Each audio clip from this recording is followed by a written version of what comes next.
അടുത്തത് മിഥുനക്കൂറാണ്. മകയിരത്തര. മകയിരത്തിൻ്റെ അവസാനത്തെ 2 പാദം തിരുവാതിര. പുണർദത്തിൻ്റെ 1, 2, 3 പാദങ്ങൾ ചേർന്നതാണ് മിഥുനക്കൂറ്.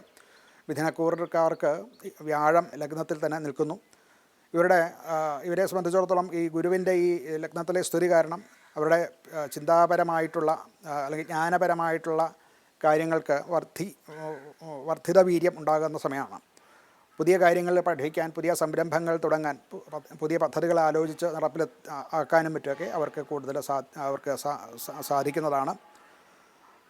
അവരവരുടെ ജോലിയിൽ അഥവാ പ്രൊഫഷനിൽ തൻ്റെ ആശയങ്ങൾ മറ്റുള്ളവരാൽ അംഗീകരിക്കപ്പെടും. എന്നാൽ ഇവിടെ ഒരു ചെറിയ കുറവുള്ളത് 12ാം ഭാവത്തിൽ ആണ് ശുക്രൻ എന്നുള്ളത് കൊണ്ട് ഇതിനൊക്കെ ഒരു ആകർഷണീയത, ഒരു മങ്ങലും അതോടൊപ്പം തന്നെ പറയേണ്ടതാണ്. അതുപോലെ തന്നെ അനാവശ്യ ധൂർത്ത ചെലവ് ഒക്കെ കൂടാൻ സാധ്യതയുണ്ട്.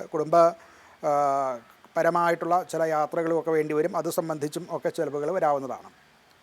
ആരോഗ്യപരമായിട്ട് വലിയ തെറ്റൊന്നും ഇല്ല, എങ്കിലും കുറവ് കൊണ്ടുണ്ടാകുന്ന ചില ക്ഷീണവും മറ്റുമൊക്കെ ഇവർക്ക് ഉണ്ടാകാൻ സാധ്യതയുണ്ട്. ഇവർക്ക് പരിഹാരം എന്നുള്ള നിലയ്ക്ക് മഹാവിഷ്ണു ക്ഷേത്ര ദർശനം നടത്തുന്നതും ഗുരുവിന് അഥവാ വ്യാഴഗ്രഹത്തിന് ശാന്തി ഹോമാദികൾ ചെയ്യുന്നതും ഒക്കെ വളരെ നല്ലതാണ്.